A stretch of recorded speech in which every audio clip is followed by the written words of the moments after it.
Afternoon. Returning to the Hoard Field, where 3 weeks ago I found what looks like a 3rd century hoard of bronze coins. The base of the pot, it's been smashed by the plough. The field's been ploughed many times. Basically, one coin I identified before the FLO kindly excavated the pot was a Salonina. Now, she died in 268. She was the wife of Gallienus, the Roman emperor at the time.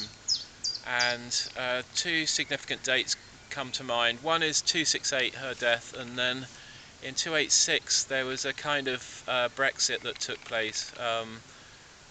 Carausius basically extricated Britain and the north coast of France from the rest of Rome and introduced some monetary reforms.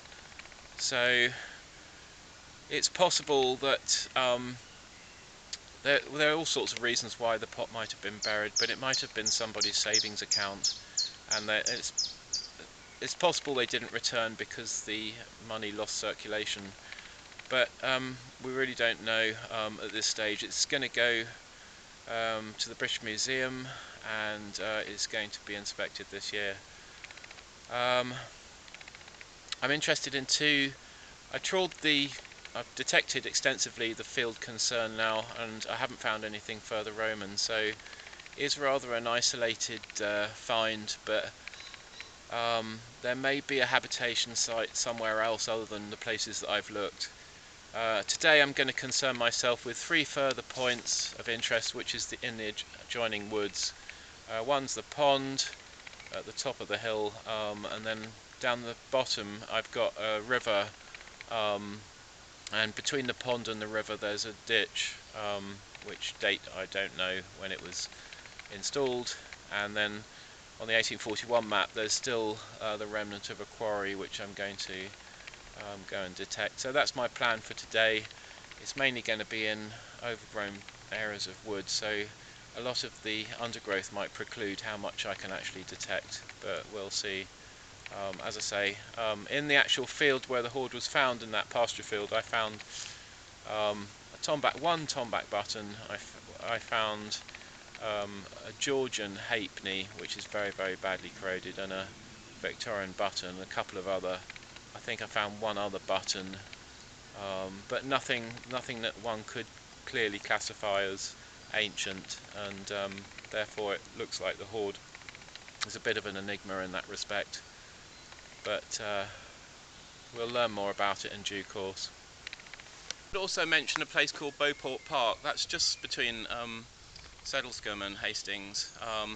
Now it appears that the Classis Britannica had control of the iron production there on a sort of industrial scale, and it's possible that some of these smaller Romano-British farmers that were doing it sort of on a part-time basis were able to exchange their iron for some form of payment. Obviously we don't know at this stage why the coins were buried. It might be for a whole host of different reasons, like we're near a Roman road, it could be a soldier's payment, it could be stolen, or it could be for that reason that I cited earlier, which is because the currency changed and it no longer held the same value at the end of the 200s. But the scale of production of iron at Beauport Park, which has been excavated many years ago, made it the 3rd biggest industrial iron producing outlet in the Roman Empire at the time.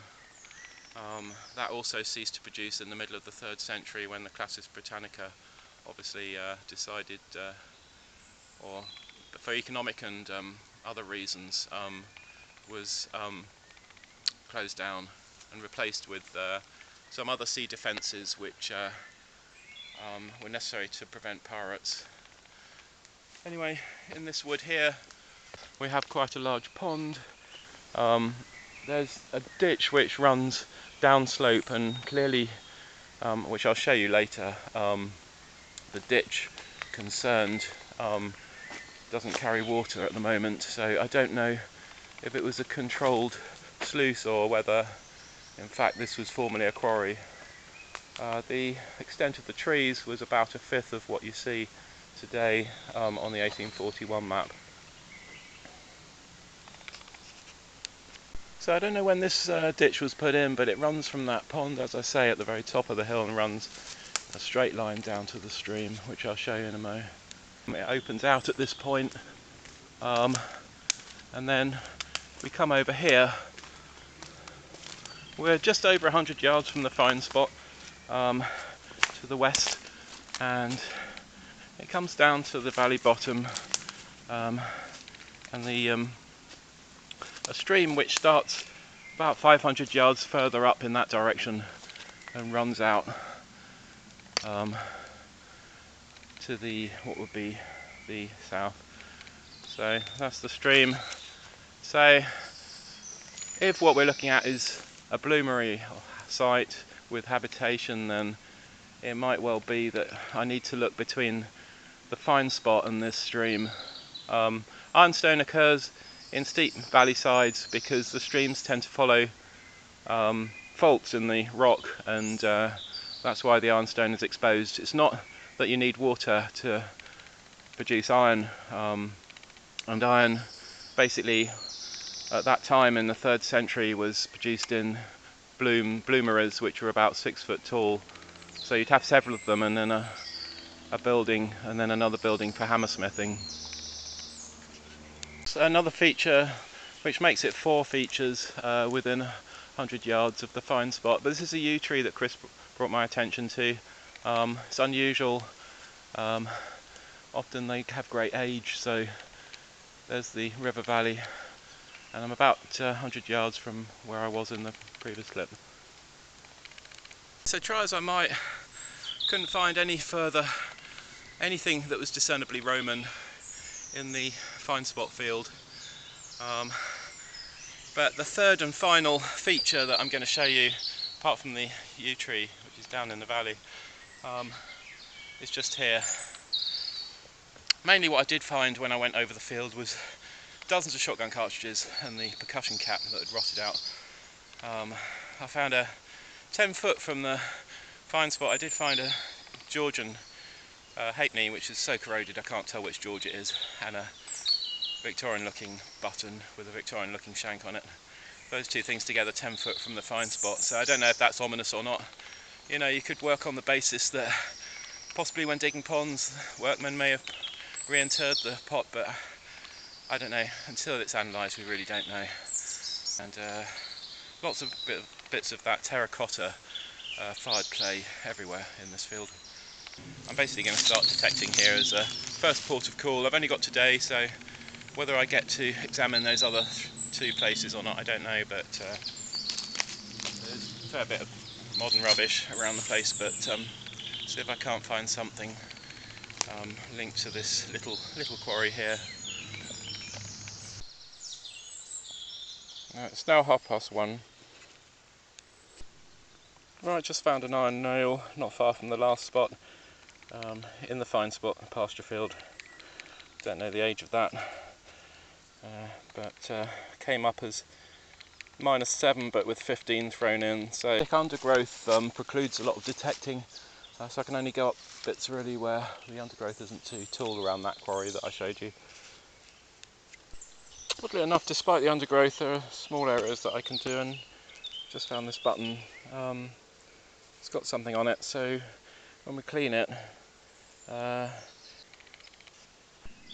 just looking at the quarry from a different angle, you can see the undergrowth. It makes it nigh impossible to detect around here. I may have to go to my second point of interest in a moment.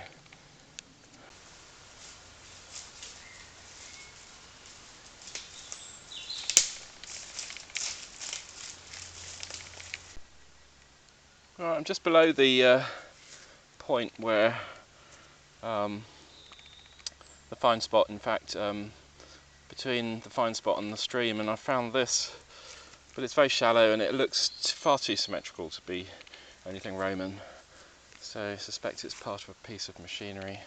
But this was formerly pasture on the 1841 map, so I'm suspecting it's something to do with ploughing, but perhaps somebody can tell me. It's interesting, it's a hay bale. It must have rolled down out of the pasture field which I'm on the edge of and ended up here.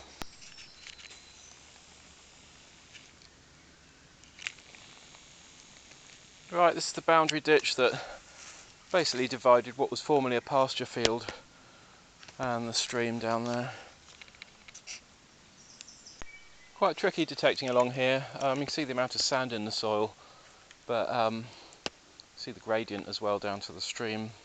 But these animal burrows could be interesting. Give those a detect, see if anything's been pulled out, of course. Gradually walking along the stream now. At the stream itself, clamber back up these banks here, detecting as I go. Up ditch just above the stream, some holly over there. I've got a decent signal. Most of my signals at the moment are shotties, sadly. In fact,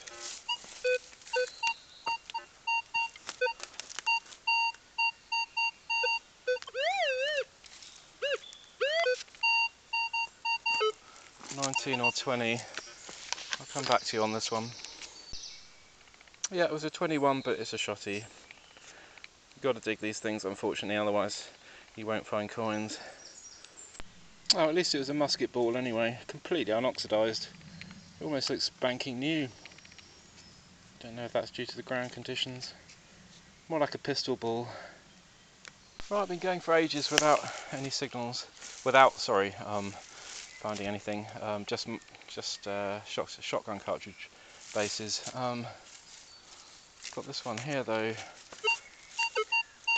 which is slightly out of the norm. It's a 24. It's full depth, so you never know. It might be a milled coin. Let's dig it. See what we get. Oops.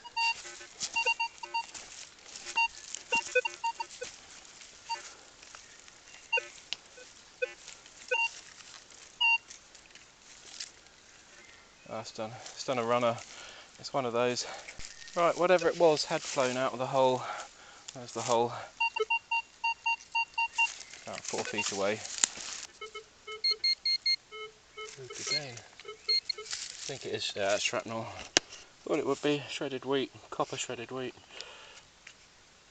Halfway down the bank, formerly pasture on the 1841 map, as I say, between the fine spot and the stream. I had a 21 in this clod here. I'm expecting it to be another shotty. Just had a row upon row of shotguns. Yep. In fact, it's still attached to the case. Tree that Chris, the landowner, was mentioning down in the stream here. I'm going to have a little detect around here, and then we may have to call it a day. I've not found anything at all, apart from a musket ball, but sometimes it's like that, unfortunately, with detecting. But we may come back another time and try some other areas. By the yew tree, nothing ancient, but 50 caliber machine gun bullet from the Second World War, anti-aircraft. Right, still down by the old yew tree at the base of the valley. I don't know if this has been excavated, this area, or not. I can't really tell. Got something in here, probably another shotty. 18 or 19. Quite difficult terrain to be detecting, but sometimes it's worth it. Not on this occasion, unfortunately. Right, I've been through these woods pretty much as I can. Sadly, there isn't anything similarly Roman. I can see the lens hasn't opened properly. Just loads and loads of shotgun cartridge ends. I haven't even found a coin. A couple of pistol balls. But it makes it seem more of an enigma, the placement of that of the hoard, because obviously we have to be open to other ideas, like possibly it was relocated at some point when work was being conducted to dig the pond up the top, which I'll do on the next session. I've done as much as I can today, but it seems on the face of it to be a bit random. if there was a habitation site, one would expect to find something to indicate that, but I really haven't. It may just be that obviously the population was so much lower at that time, and therefore in the 3rd century, I mean, the number of items from other periods that one finds is just simply a reflection of that. When I found a Saxon coin in East Kent, it seemed to be in isolation, but that can just simply be because obviously finding things like that is so much harder. Anyway, I'll put up a few things of interest. And to update you regarding what's happening with regards to the hoard, it was going to go to Sittingbourne, to the lab there, but it's more efficient to go to the British Museum, so that's basically where it's going to go now. As I say, I don't know, and nobody knows at the moment what's inside. That will be revealed in due course. I just know that on the top the coins seem to be bronze coins, which were produced in abundance at that time. Silver had basically not become available later on in the 200s, so the Spanish silver mines had run out of silver, and the coins got debased. That wasn't reversed until the end of the beginning of the 300s, when after Carausius made Britannia independent for a short period, the Roman Empire was taken over in the Diocletian period, and then the silver, bronze and gold system of coinage was reintroduced. But most of the middle part of the 3rd century, payments were made almost exclusively or largely in bronze. Isabel has kindly keeping the landowner and myself informed about the progress of the hoard. It's I've currently received a summary of her intentions, and a brief the entries that have been placed on the Portable Antiquities scheme regarding it. It's obviously not in fully public mode at the moment, and that might be the case for a while, but what's been recorded is basically what you saw in my last video, more or less. Then I'm going to, hopefully in the next week or two, receive her excavation report, and all this takes time obviously, and then, as I say, the hoard will go to the British Museum Science Department for full excavation, and probably by next Christmas we'll get more of an idea as to what's going on. Obviously there are lots and lots of other things that the archaeologists and museums are looking at concurrently, and as I say, one has to be patient in these circumstances, but I'll let you know as and when I have any more information. Well, that's it for now. I'm back at the pond at the top, and this is the area that I'll be detecting on the next trip. Don't have enough time for it today, but yeah, I'll post up the finds. I think I found 4 50 cal anti-aircraft shells, a couple of really toasted Victorian, a penny and a farthing by the looks of it, which I didn't film, but I'll post them up, and nothing significant from the field itself. But if you like what I do and you want to keep posted, just give us a thumbs up if you appreciate what I do, and hopefully there'll be much more to come. Just subscribe, it's free, and I look forward to seeing you on the next one. Bye now.